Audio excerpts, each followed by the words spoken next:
Na žinoma, visi norėsit pamatyti, kaip aš ją valgau, žinai, sakysi, tik tai pasifotografavot, pafilmavo ir išjungė ir paskui atidavė kažkam. Tai dabar net nežinau, nuo kurios dalies čia pradedu. Imam čia gal koją.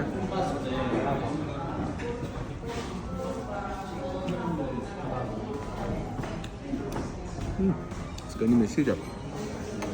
Sakyčiau, kaip triušio ir vištienos, kažkas tai tokio. Tikrai nieko baisaus, labai daug kaulų, labai mažai mėsos, bet daug kaulų, bet labai skaniai patiekta, ant laužo, su daugybė žalumynų, čiobrelio, rozmarino, česnako, su šviežiom bulvytėm, įdaryta paprika, su sūriu, nežinau kas viduj, gal daržovės ir dar padažiukas, greičiausiai tai saldžių bulvių tyrelė bus, kažkas tokio arba dar toks plokštelė tokia gražių salotų. Tikrai geras patiekalas, bet ne kiekvienam.